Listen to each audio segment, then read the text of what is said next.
And we spoke about your mom, and you speak about your mom all the time. You know how much you love her. How close y'all were. How you know how much. I mean, you kind of shared a lot. You opened up a lot on this platform about your relationship, which that could be a book too. If you think about it. Yeah, it could. Because I be thinking about it all the time. Like these stories, sometimes they be sitting with me, and it be stories like that that really kind of like sit with me for real, for real. I used to sleep in the dope house or the crack house just to try to be with your mom. Right. Just feeding for that relationship, wanting that love. Like when you look back, like how you feel about that like would you say like you're healed or anything like from? See, bro, I don't think so. And that's a good question, bro. I don't even know, bro. But I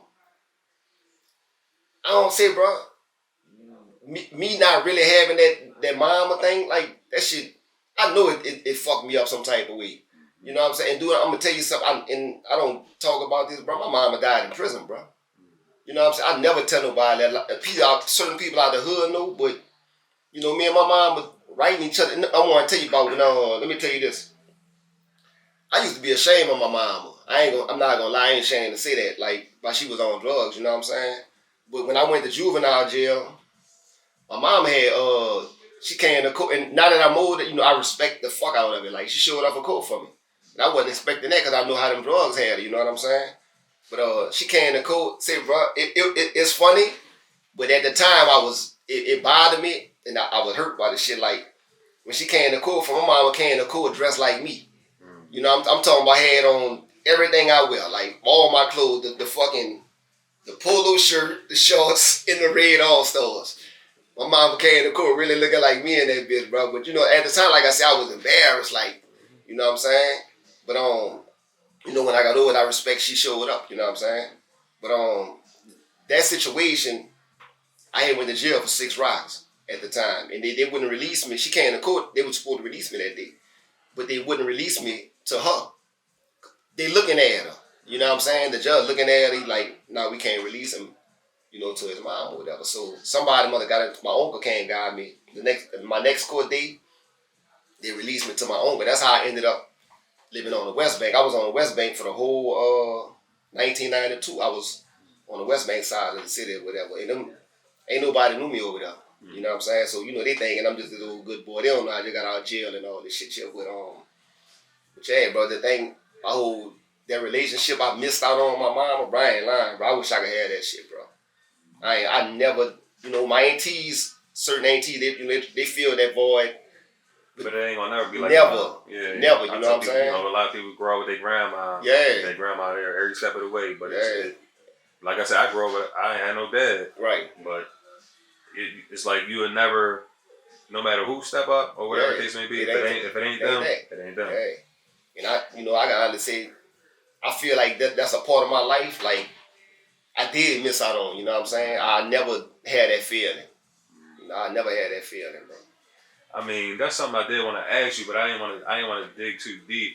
Even though, like I said, you've been open and transparent about the relationship with your mom.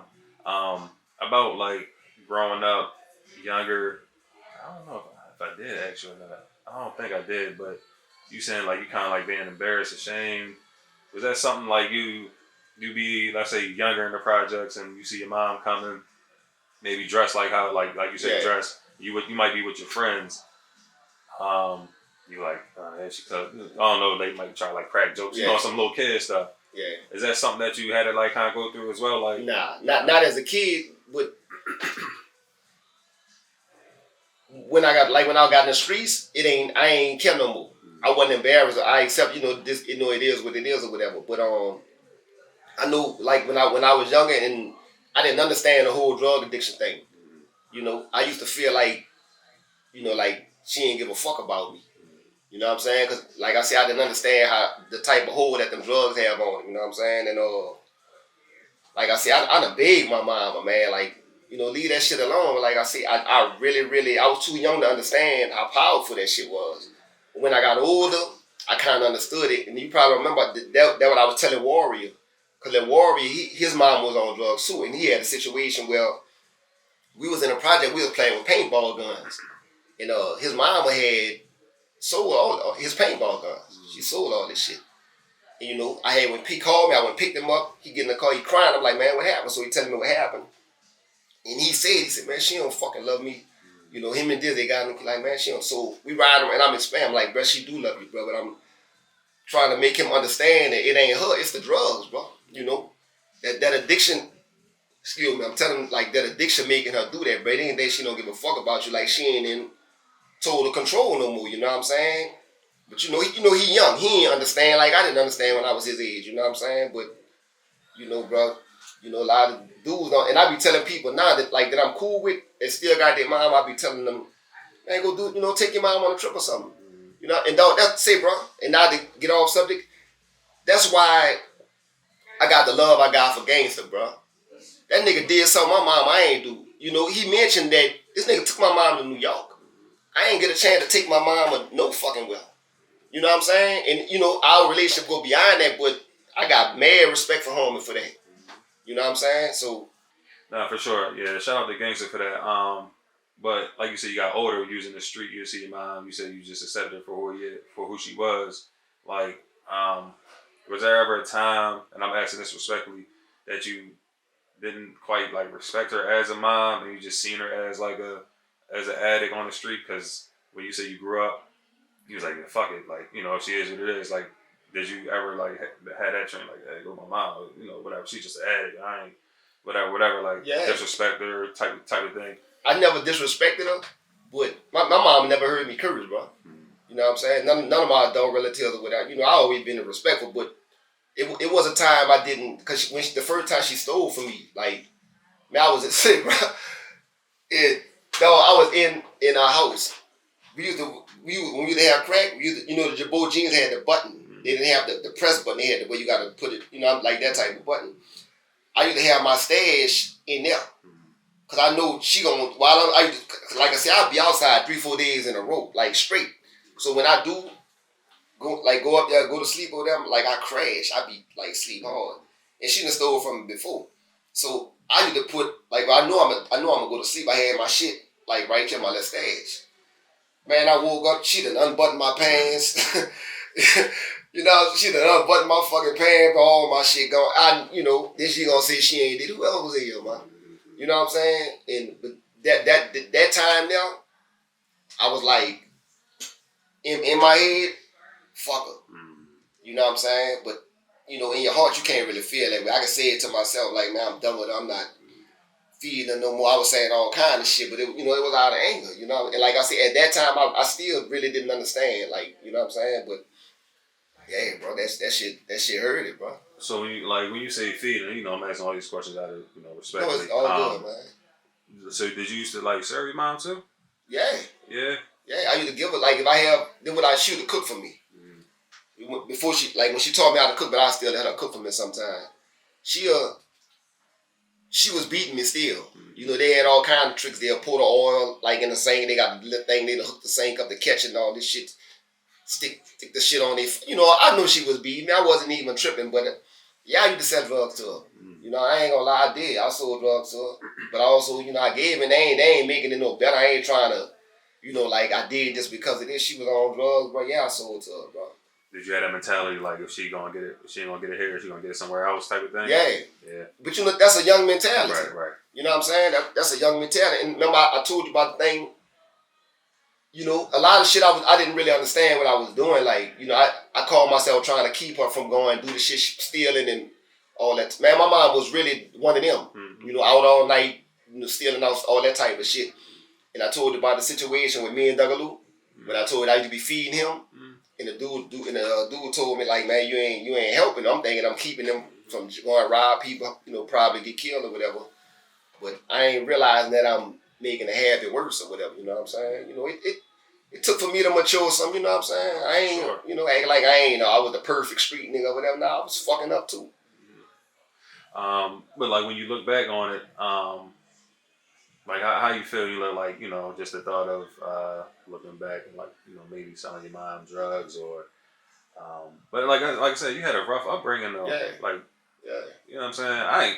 We ain't had to, make no excuses. You take accountability for everything, but you had a rough start. I did. For the way you turned out now, you got yourself Yeah. together and everything cool, Right. you know, but you had a real rough start. Yeah. And she was putting you on, she was teaching you how to cook before teaching you how to read. Exactly. Type of thing. Exactly. So the odds is definitely stacked up against you. Yeah. But when you look back, do you ever like reflect, like do you ever like try like therapy or anything like that just to kind of like, you know what I'm saying? I know it's kind of like not the best thing, it's not a big thing in the black community, but you have been through a lot of like childhood trauma that I'm pretty sure one way or another still reflect how you are today. Like you probably have, you have a girlfriend right now? Not to put you on the spot, but like who knows, that could be something, you know, just from relationship with your mom.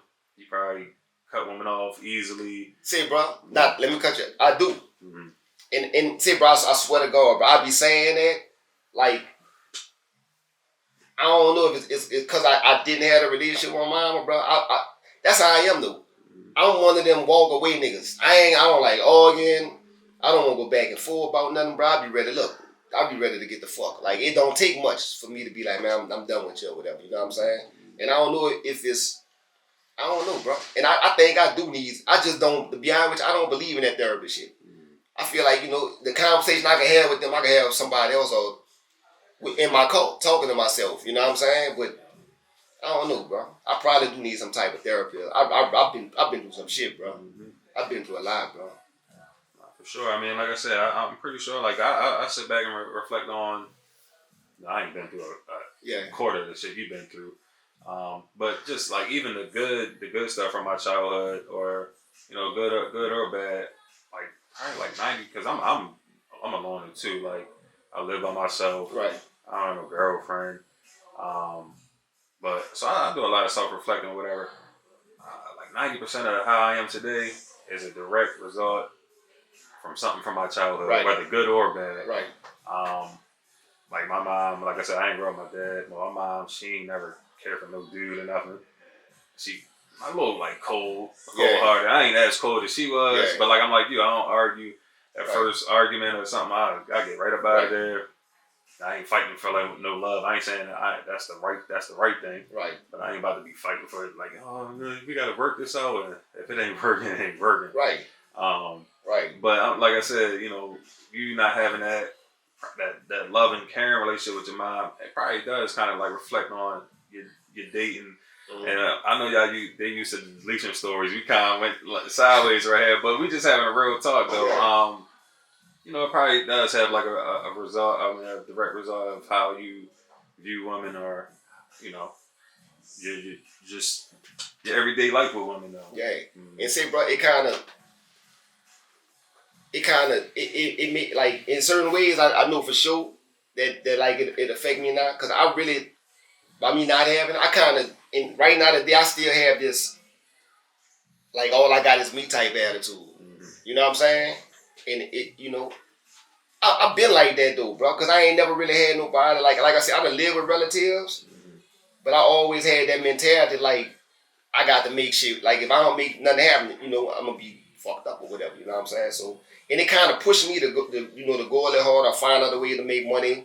If I be, cause I'm one of them niggas. I got too much pride, bro. Mm-hmm. Like I could be fucked up right now. I ain't gonna ask nobody for shit. Mm-hmm. You know what I'm saying? I'm really on some shit like I got to figure out a way to make some money, cause my pride not gonna let me ask nobody for nothing. And I hate that I'm like that, but that's just who I am, bro. You saying you grew up with brothers in the street, but it ain't like nah. Brother. You know what I'm saying? Like you ain't had no family, blood family. Basically, you was like the only child, correct? No, I got two sisters, but they younger than me. Like, you know what I'm saying? I look out for them, you know. Right. But I just had a situation recently to where one of shout out to my little nephew Tevin, to where my nephew had to come through for me on some shit. You know, I ain't about to say what, but before that, like I still had that. Now I know I got somebody else. You know what I'm saying? Mm-hmm. That, you know, if things go bad, my pride ain't gonna get in the way. Like if I was broke and I had to go ask him for gas money and shit, you know, my pride wouldn't hurt me. Like, you know what I'm saying? But you know, you still gotta be careful with that these days. Not with him, just and you know, a lot of people are prideful like that because you know people use that, throw it right back in your face when you get the chance. You know what I'm saying? So you gotta be kind of careful with that too. But yeah.